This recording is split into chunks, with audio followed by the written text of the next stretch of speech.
Good morning, folks. This actually occurred 2 days ago. We had heard rumors that X-37B landed, but here's the official video out of Vandenberg. The first of many missions is over.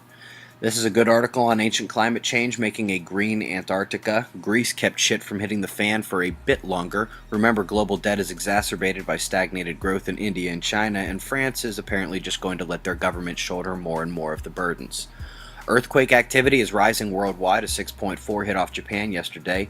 It was a global ringer with L waves seen across the globe. We also had some smaller tremors of concern, like this quake swarm off the Kamchatka coast. Big volcanoes there. Largest quake of the year within the borders of Yellowstone. Tennessee saw 2 quakes yesterday. Another quake swarm on the mid-Atlantic ridge, and way down there a 5-pointer hit the South Sandwich Islands and a moderate tremor off Madagascar.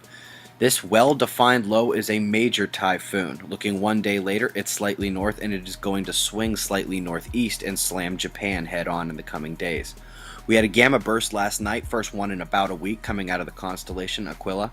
To locate at sundown, when the color fades and Mars, Saturn, and Arcturus are making a triangle, look west for the largest star in the horizon, and Altair is smack in the middle of that constellation. You will notice heavy bombardment waning as we enter the morning hours here on Ovation Prime. The orange here on the solar wind plot is the density, and it is coming down slightly from 3 major coronal mass ejections. Still not back down to quiet as we approach 48 straight hours of magnetic storminess. You can see the horizontal disturbance in our outer magnetic layer here, tons of induced resonance on the planet, and of course that little 1400 anomaly we see every day, multi-line frequencies ascending from the baseline. And both the F1 and F2 layer critical frequencies took a jump, indicative of temporary over-ionization of that ionospheric layer. We could have another CME on the way. This plasma filament ripped off yesterday. It's difficult to see exactly how much of this is coming at Earth, but it appears some impact is likely.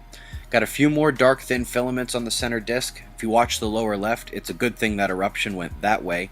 And on the bottom right, we do have the potential for more eruptions, but I see a bit of magnetic harmony building in this departing active region. Planetary bodies sitting in a row at sunrise. The moon lines up with the sun tomorrow. Quake activity is rising globally. Eyes open, folks. That's the news. Be safe.